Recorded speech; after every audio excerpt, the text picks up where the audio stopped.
제 20장.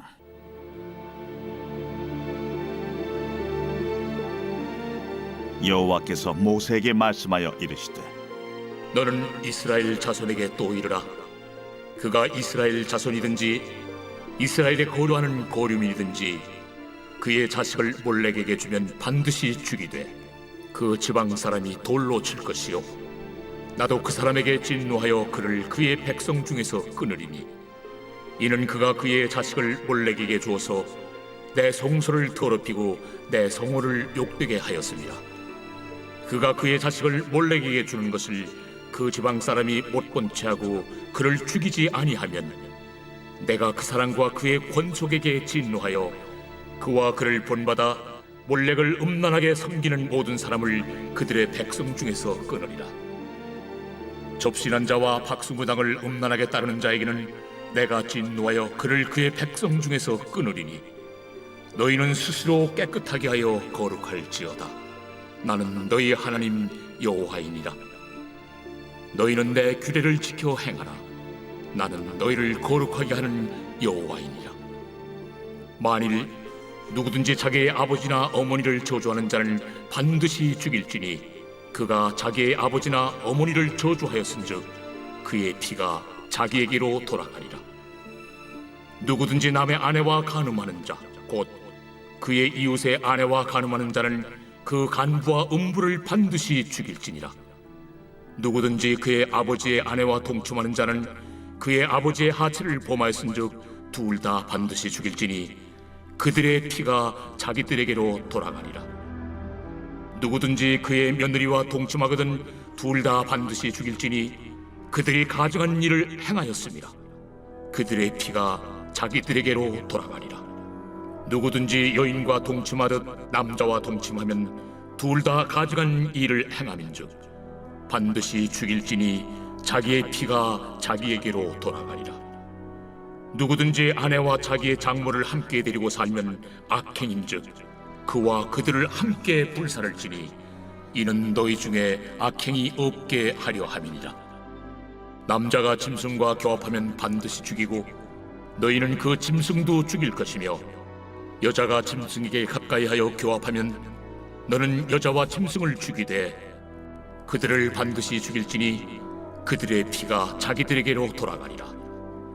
누구든지 그의 자매 곧 그의 아버지의 딸이나 그의 어머니의 딸을 데려다가 그 여자의 하체를 보고 여자는 그 남자의 하체를 보면 부끄러운 일이라. 그들의 민족 앞에서 그들이 끊어질지니 그가 자기의 자매의 하체를 범하였은즉 그가 그의 죄를 담당하리라. 누구든지 월경 중에 여인과 동침하여 그의 하체를 범하면 남자는 그 여인의 근원을 드러냈고 여인은 자기의 피 근원을 드러냈음인즉 둘 다 백성 중에서 끊어지리라. 내 이모나 고모의 하체를 범하지 말지니 이는 살부치의 하체인즉 그들이 그들의 죄를 담당하리라. 누구든지 그의 숙모와 동침하면 그의 숙부의 하체를 범함이니 그들은 그들의 죄를 담당하여 자식이 없이 죽으리라. 누구든지 그의 형제의 아내를 데리고 살면 더러운 일이라. 그가 그의 형제의 하체를 범함이니 그들에게 자식이 없으리라. 너희는 나의 모든 규례와 법들을 지켜 행하라. 그리하여 내가 너희를 인도하여 거주하게 하는 땅이 너희를 토하지 아니하리라. 너희는 내가 너희 앞에서 쫓아내는 족속의 풍속을 따르지 말라. 그들이 이 모든 일을 행함으로 내가 그들을 가증히 여기노라. 내가 전에 너희에게 이르기를 너희가 그들의 땅을 기업으로 받을 것이라. 내가 그 땅 곧 젖과 꿀이 흐르는 땅을 너희에게 주어 유업을 삼게 하리라 하였노라. 나는 너희를 만민 중에서 구별한 너희 하나님 여호와이니라. 너희는 짐승이 정하고 부정함과 새가 정하고 부정함을 구별하고 내가 너희를 위하여 부정한 것으로 구별한 짐승이나 새나 땅에 기는 것들로 너희의 몸을 더럽히지 말라. 너희는 나에게 거룩할지어다. 이는 나 여호와가 거룩하고 내가 또 너희를 나의 소유로 삼으려고 너희를 만민 중에서 구별하였음이니라. 남자나 여자가 접신하거나 박수무당이 되거든 반드시 죽일지니 곧 돌로 그를 치라. 그들의 피가 자기들에게로 돌아가리라. 빛이 있으라. 날마다 하나님의 말씀의 은혜와 지혜가 우리 성도님들의 하루하루를 빛나고 또 복되게 하시기를, 능력으로 가득한 삶이 되시기를 주님의 이름으로 축복합니다. 오늘 우리가 함께 나눌 말씀은 이제 레위기 20장입니다. 그러니까 18장을 시작으로 해서 말씀드린 것처럼 이제 이 20장은 어떤 그 죄, 하나님의 백성들, 거룩한 백성들의 거룩한 성결 공동체를 회방하는 그런 죄에 대한 것들에 대해서 반드시 죽여야 되는 죄, 이렇게 다루고 있습니다. 그러니까 18장에서 기록된 모든 이 가증한 죄들에 대해서 하나님은 이제 20장에 구체적으로 이제 징벌을 경고하시는 거죠. 그래서 각 사례별이 뭐 어떤 목적과 어떤 관련성으로 이 죄들이 목록이 나열된 것은 아닌데, 그 죄의 모든 결과의 끝에 뭐가 있냐면 어떤 그 죽임, 사형, 그리고 또 백성들과의 끊어짐, 이런 것들이 이제 그 어떤 죄의 징벌의 결과로 반복되어 나타납니다. 그러니까 하나님께서 죄를 어떻게 바라보고 계신가, 그 죄를 얼마나 심각하게 다루고 계신가, 이런 것들을 보여주는 것이 바로 이 20장입니다. 그러니까 죄를 끊어내지 않고는 하나님과의 관계뿐만 아니라 하나님 나라의 백성으로서 그 삶을 유지할 수 없다는 것을 이 20장에 우리에게 말씀해 주고 있습니다. 자, 우리가 2절 한번 같이 읽겠습니다. 너는 이스라엘 자손에게 또 이르라. 그가 이스라엘 자손이든지 이스라엘에 거류하는 거류민이든지 그의 자식을 몰렉에게 주면 반드시 죽이되 그 지방 사람이 돌로 칠 것이요.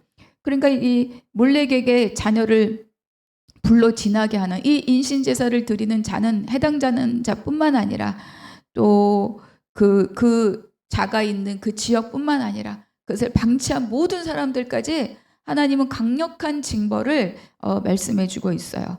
그러니까 가장 먼저 행하면 반드시 죽이라, 이렇게 명령한 첫 번째 죄가 뭐냐면 몰렉 숭배로 자식을 제물로 바치는 일인 거죠. 이제 이 암몬 자손이 주로 섬기던 이 몰렉은 몸은 사람이고 얼굴은 황소고, 이렇게 이제 두 팔을 벌리고 있는 그런 형상을 가진 이 우상입니다. 그러니까 하나님께서는 이 인신 제사를 굉장히 가증히 여기십니다. 그러니까 이거 앞서도 말씀 나누었는데, 사람을 불러 태워서 제물로 바친다는, 더구나 자기 자녀, 얼마나 이 끔찍한 일입니까?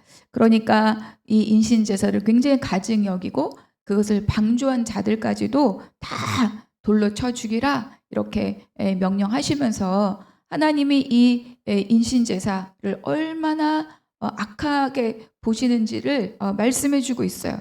그런데 놀라운 것은 이 몰렉 제사에 대해서 하나님이 이렇게 말씀하셨음에도 불구하고 이스라엘 백성들 사이에 이 제사가 끊이지 않았다는 거예요. 유다 왕국 시대까지 이 몰렉 제사, 인신 제사는 유지되었다는 것을 이제 왕국 기록을 보면 많이 나타납니다. 이제 그런 생각을 해보게 되는 거예요. 좀 죄는 끈질기다. 죄의 속성은, 이 죄는 정말 쉽게 끊어지지 않는 거죠. 그리고 또 인간 욕망의 끝이 어디인가, 이런 생각들도 해보게 됩니다. 그러니까 그 하나님께서 이렇게 강력하게 말씀하고 있음에도 불구하고 자녀를 들여서까지 얻고자 하는 것이 뭐냐, 내 자녀를 불러 태우면서까지 내가 그렇게 강력하게 욕구하고 있는 것이 무엇이냐, 이런 질문을 다시 한번 해보게 되는 거죠. 그러니까 내 안에 있는 이 어떤 나를, 그게 이제 자기의라고도 표현될 수 있고 자기 어떤 본성적인 욕구라고도 표현될 수 있는데, 그러니까 이것이 얼만큼 정말로 발동이 되면 얼마나 큰 파괴력을 갖고 있는지를 바로 이 몰렉 제사에 대한 하나님의 말씀으로 우리에게 경고해 주는 겁니다. 그러니까 성령이 아니고서는, 성령의 다스림 아래 있지 않고서는 우리가 이길 수 없는 것이 이 본성의 욕구에 따르는 본성적인 죄다. 그래서 우리가 늘 하나님 말씀 앞에 기도에 성령의 다스림 가운데 우리를 놓아야 합니다. 6절 접신한 자와 박수무당을 음란하게 따르는 자에게는 내가 진노하며 그를 그의 백성 중에서 끊으리니. 그러니까 이 몰렉 제사와 함께 이 접신한 자 박수무당 이것이 다 이제 연관되어 있는 거죠. 그러니까 이 몰렉을 숭배하는 이 제사 현장 가운데 바로 이 이교도들이 주로 하고 있는 혼령을 불러내는 것, 접신술, 영매술 이런 것들이 아마 같이 동반되었을 가능성이 많이 있습니다. 그러니까 혼령을 불러 올리는 일은 우리가 이제 이 사무엘상에서도 발견이 되죠. 이스라엘의 초대왕 이 사울이 막 궁지에 몰리자 결국은 이 여인, 접신한 여성, 신접한 여인을 찾아가서 사무엘의 혼령을 불러달라 이런 내용이 이제 기록되어 있습니다. 그러니까 이 장면이 이렇게 기록되어 있고 사울조차도 자기가 다 죽이라고 했던 그런 여인을 찾아가서 이 혼령을 불러 올리라고 명령하고 부탁했던 거는 뭐예요? 이렇게 혼령술, 죽은 자 혼령을 불러 올리는 이런 악행들이 굉장히 이스라엘 백성들 사이에 굉장히 많이 있었다는 것을 우리에게 보여주는 거죠. 그러니까 하나님께서는 이런 사술, 이런 것들을 우상숭배 이런 것들을 철저히 금지하십니다. 그러니까 우상숭배는 결국 뭐예요? 하나님이 아닌 것들을 섬기는 거잖아요. 그것에 대해서 하나님은 간음이다 이렇게 말씀하고 있는 거죠. 몰렉에게 자녀를 주는 것, 또 이런 어떤 영매들과 접촉하는 것. 그러니까 언약 백성으로서 하나님 이외에 다른 것을 섬기는 이런 악행들에 대해서 하나님 말씀하는 거죠. 그리고 더 중요한 것은 뭐예요? 자녀를 맡기는 이방 우상 숭배를 섬기는 것에 자녀를 드린다는 건 하나님의 씨, 그렇죠? 하나님의 구속을 이루어갈 이 하나님의 씨를 우상에게 준다는 거예요. 그러니까 이 행동은 뭐냐? 결국은 하나님의 DNA로 흘러가야 될 하나님의 거룩한 가정을 파괴하고 또 하나님의 구속의 섭리에 따르는 이 생명을 정말로 우상에게 던져버리는 정말로 극악한 행동이다. 그래서 이 몰렉에게 자녀를 바치는 것 그리고 또 이 접신한 자 박수무당을 음란하게 따르는 것 다 무엇과 관련이 될 수밖에 없어요? 가정과 관련이 될 수밖에 없는 거죠. 그러니까 이런 일들은 하나님의 백성으로서 거룩한 가정을 이루어가는 일을 회방시키는 일이에요. 그래서 하나님께서 말씀하십니다. 반드시 돌로 쳐 죽이라. 당사자뿐만 아니라 그래서 방주한 모든 자들까지 다 돌로 쳐 죽이라. 이렇게 강력하게 말씀하십니다. 7절 너희는 스스로 깨끗하게 하여 거룩할지어다. 나는 너희의 하나님 여호와이니라. 너희는 내 규례를 지켜 행하라. 나는 너희를 거룩하게 하는 여호와이니라. 그러니까 이제 이 앞서 기록된 모든 죄들은 다 뭐예요? 사형에 처하는 거죠. 그래서 거룩한 백성으로서의 자격 그리고 거룩한 어떤 공동체 이거를 유지해야 됩니다. 요즘 유튜브 이런 데에 많은 사람들이 있더라고요. 소위 말하는 점치는 자들이 아예 자기 채널을 운영하고 있는 경우가 많이 있다는 것을 발견하게 돼요. 그리고 이제 또 유명한 연예인들도 신내림을 받았다. 그러면서 이 어떤 공중파, 이 방송에서 직접 어떤 이런 점치는 것들을 많이 방송에서 이렇게 노출시키잖아요. 정말로 사탄의 아주 놀라운 계략인 것 같습니다. 그래서 호기심에서라도 그 유명한 탤런트가 이렇게 점치는 사람이 되어서 신내림을 받았어? 이런 호기심을 자극하면서 그것에 대한 경계를 막 허물어뜨리는 거죠. 그래서 우리는 호기심 또는 장난으로라도 이런 일들에 참여하지 말아야 되는 타로점, 사주 카페 이런 거 엄청 많잖아요. 죄는 모양으로라도 버리라 하나님께서 이렇게 말씀하셨기 때문에 우리는 이런 일에 호기심을 가질 필요가 없어요. 가질 이유가 없고 또 가져서도 안 됩니다. 9절 만일 누구든지 자기의 어머니나 아버지나 어머니를 저주하는 자는 반드시 죽일지니 그가 자기의 어머니나 아버지를 저주하였은즉 그의 피가 자기에게로 돌아가리라. 어제 말씀에서 정말로 거룩의 출발을 가정, 그중에 부모를 경외하는 것으로 이제 어제 19장이 시작됐잖아요. 오늘도 말씀하고 있습니다. 부모를 저주하는 자는 죽이라. 그러니까 이제 이 부모를 저주한다는 거는 하나님께서 부모에게 주신 그 이 권위를 거절하고, 그리고 또 뭐예요? 자기의 생명의 근원을 거절하는 이런 어떤 죄악이라고 하나님이 말씀하십니다. 그러니까 이런 일은 모두 다 사형에 처한다. 그러니까 우리가 이거를 볼 때 다 죽이는 것에 아유 뭐 이것도 죽이고 저것도 죽이고 근데 이제 하나님은 이것을 죽이는, 이런 죄를 범한 자를 죽이는 것에 목적이 있는 것이 아니라 이런 것들은 다 죽음에 처할 죄이기 때문에 너희들로부터 철저하게 끊어내라. 바로 이것이 하나님의 이 사형 규례의 목적입니다. 10절, 누구든지 남의 아내와 간음하는 자, 곧 그의 이웃과 아내와 간음하는 자는 그 간부와 은부를 반드시 죽일지니라. 그래서 이제 이 10절부터 21절에 쭉 기록된 것은 거의 대부분 뭐냐면 18장에 이미 기록된 성적 죄악들에 대한 나열입니다. 그래서 이런 일들에 대해서 자기 피가 자기에게로 돌아가리라, 그가 그의 죄를 담당하리라, 끊어지리라. 그러니까 이러한 죄를 지은 자들의 죄의 값이 무엇인지를 하나님께서 모든 항목마다 다 나열해서 말씀해 주고 있죠. 그 14절에 이런 기록이 있습니다.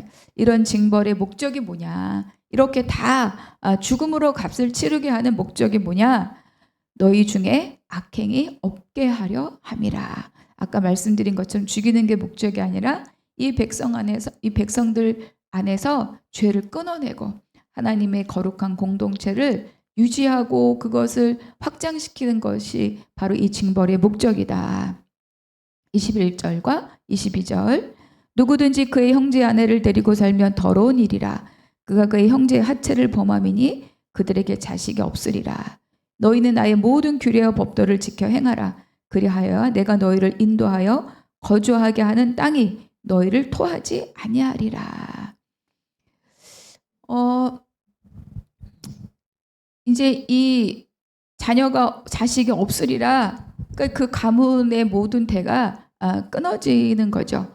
그러니까 하나님 나라에서 하나님께서 그 백성들의 복주심의 모양이 뭐냐면 자손의 번성입니다. 생육하고 번성하고 충만하라. 그런데 그들에게 자식이 없으리라라는 것은 뭐예요? 이 하나님의 복이 끊어지는 것. 징벌의 결과를 우리에게 말씀해 주고 있습니다. 그러니까 이 근친상간 또 이 악한 관계를 통하여서 그 어떤 징벌의 가장 큰 죄의 값이 뭐냐면 무자녀, 자녀가 없으리라. 그리고 또 하나님의 이 가증한 모든 성범죄자들에 대해서 반드시 죽이라, 이렇게 말씀하고 있습니다. 그러니까 우리가 그 출애굽기 할 때도 마지막 10번째 재앙이 뭐였어요? 장자를 죽이는 거잖아요. 그러니까 장자를 죽인다는 것은 그 가정, 그 가문의 모든 소망을 끊어내는 것을 상징하는 거거든요. 그러니까 여기에서도 자식이 없으리라 하는 것은 그 다음은 없다. 너는 여기서 완전히 멸절된다. 다음 것을 기대할 것이 없다. 이렇게 말씀해 주는 거예요. 그러니까 하나님께서 이렇게 성범죄에 대해서 이렇게 강력하게 말씀하시는 이유는 뭐 어저께 이제 가정에 대해서도 말씀드렸지만 이 하나님의 창조 질서를 파괴하는 일이기 때문에 그렇습니다. 결국은 가정은 뭐예요? 하나님께서 한 남자가 한 여자를 만나고 부모를 떠나고 아름다운 연합을 통해서 아름다운 가정을 이루는 것이 하나님의 창조 질서죠. 이 안에서 하나님의 형상을 따른 생명들이 태어나야 되는데 바로 이 어떤 이 왜곡된 성문화가 이거를 깨뜨리는 겁니다. 그래서 하나님의 생육번성 충만을 회방하는 것이 바로 이 가증한 성범죄들인 거죠. 그러니까 성을 사용할 수 있는 유일한 통로는 뭡니까? 배우자입니다. 그래서 거룩한 가정에서 거룩한 자녀가 태어나고 하나님의 질서를 따르는 하나님의 복을 흘려보내는 생육번성 충만의 복이 이 가정과 이 건강한 가정 안에서 태어난 자녀들을 통해서 흘러가야 되는데 이 가증한 죄들은 바로 이거를 회방하는 악한 죄들입니다. 그리고 또 이제 또 이 성윤리는 바로 그 사회가 얼마나 건강한가, 얼마나 도덕적인가를 판가름하는 그런 어떤 윤리적 척도이기도 하죠. 그러니까 이 성윤리가 무너지면 그 사회의 질서, 도덕성이 무너지고, 그리고 또 정상적인 인간관계가 다 깨지죠. 왜냐하면 부부간의 신뢰가 깨지고, 또 이 근친상간 이런 건 다 친인척과 관련된 거잖아요. 그러니까 정말 이 혈연 공동체가 막 오염되고 죄로 문들고 다 깨지고 이런 것들이기 때문에 하나님께서는 이 성범죄자, 이 가증한 성범죄들에 대해서 모두 다 그 공동체 철저하게 제거하라, 이렇게 명령하고 있습니다. 그러니까 이제 우리나라에서도 요즘 뭐 이런 성범죄가 많고, 그리고 어떤 성적 취향 이런 것들에 대한 논란도 굉장히 많잖아요. 그러니까 우리는 하나님의 다스림 가운데 있는 자들, 하나님의 창조 질서 아래 있다는 거를 잊으면 안 돼요. 그래서 세상에서 타락한 이 성문화가 어떤 뭐 인권, 그리고 또 개인의 취향 이런 것들로 그런 것들 막 옹호하고 있는데, 우린 여기에 절대로 휩쓸리지 않아야 되고, 또 이것을 또 막아서는 많은 기도, 많은 가르침이 필요한 영역이 바로 이 성윤리에 대한 영역입니다. 25절 그리고 26절. 너희는 짐승이 정하고 부정함과 새가 정하고 부정함을 구별하고, 내가 너희를 위하여 부정한 것으로 구별한 짐승이나 새나 땅에 기는 것들로 너희의 몸을 더럽히지 말라. 너희는 나에게 거룩할지어다. 이는 나 여호와가 거룩하고 내가 또 너희를 나의 소유로 삼으려고 너희를 만문 중에서 구별하였습니다. 그러니까 하나님께서 반드시 죽여야 되는 이 사형에 해당하는 죄들을 다 나열하시면서 다시 뭘 말씀하셔요? 마치 11장부터 15장까지에 있는, 특별히 11장에 있는 내용을 다시 소환해 오시는 거죠. 정함과 부정함. 이 부정함으로 인하여서 너희를 더럽히지 말라, 이렇게 말씀하고 있죠. 그리고 26절은 왜 그래야 되느냐? 나 여호와가 거룩하고 내가 너희를 나의 소유로 삼았다. 그리고 내가 그렇게 나의 소유로 삼으면서 이 만민 중으로부터 너희를 구별하였다, 이렇게 말씀하고 있습니다. 그러니까 오늘 이 두 절의 말씀은 18장부터 20장까지 거룩한 백성으로서의 이 공동체적인 삶에 대한 어떤 결론과 같은 말씀이 바로 이 두 구절의 말씀입니다. 그러니까 이스라엘 자손이 거룩한 거는 그들이 무언가 특별해서가 아니라 하나님께서 그들을 만민 중에서 구별하여서 하나님의 소유로 삼았기 때문이다, 그렇게 우리에게 말씀해 주는 거죠. 근데 여러분, 우리도 어떻습니까? 예수 그리스도를 통해서 하나님의 소유된 그런 백성들입니다. 그러니까 우리가 사는 방식, 또 우리가 추구하는 삶의 방향성들이 다 어디를 향해 있어야 돼요? 세상과 구별되고 하나님을 향해 있어야 되는 거죠. 그것이 바로 우리의 삶의 거룩이다, 이렇게 다시 한번 우리에게 말씀해 주고 있습니다. 이 거룩함으로 가정을 지키고 교회를 지키고 또 이 사회의 파수꾼이 되는 저와 우리 모두가 되시기를 주님의 이름으로 축복합니다. 이제 우리가 20장을 정리하면서 오늘 나에게 주신 한 구절의 말씀의 은혜 한번 같이 나누어 보시기 바랍니다. 두 번째, 부모에 대해서 한번 생각해 보면 좋겠습니다. 내가 부모를 경외합니까? 무시합니까? 외면합니까? 원망합니까? 우리가 이제 부모님에 대한 마음은 굉장히 다양하잖아요. 이런 마음들을 다시 한번 정리하고 하나님의 명령대로 따를 것을 결단하고 오늘 아니면 금주 안에 한번 실천해 보시기 바랍니다. 그리고 또 하나님께서 계속 18장, 19장, 20장에서 가장 중요하게 다루는 것이 우상 숭배에 못지않게 다루는 게 뭐냐면 바로 이 성에 대한 원칙입니다. 그래서 내가 좀 뭐 가볍게 또 여기고 또 은밀하게 타협하고 있는 이런 어떤 성적 유혹이나 이런 또 어떤 것들은 없는지, 이 죄의 무서움은 은밀함에 있습니다. 특별히 성범죄는 아주 은밀함의 극치죠. 그래서 내가 정말로 몸으로는 함께하지 않아도 마음으로 또 생각으로 즐기고 있는 것들은 없는가? 오늘 철저하게 나의 마음 또 나의 몸을 돌이키고 또 씻어내는 그런 하루가 되시기를 바랍니다. 기도하겠습니다. 사랑이 많으신 하나님, 하나님께서 여러 번에 걸쳐 성윤리를 강조한 것이 가정에 대한 하나님의 호소임을 다시 한번 깨닫습니다. 세상은 각 개인을 우상화하고 그것이 정의인 것처럼 말하지만 우리는 거룩으로 가정을 든든히 지키는 우리 모두가 되기를 원합니다. 하나님의 거룩을 따라서 하나님의 명령과 규례를 지키고 따르고 행하면서 살 길로 살아가는 우리 모두가 되게 하여 주시옵소서. 모든 것 주께 의탁하고 감사하며 우리 주 예수 그리스도 이름으로 기도하옵나이다. 아멘.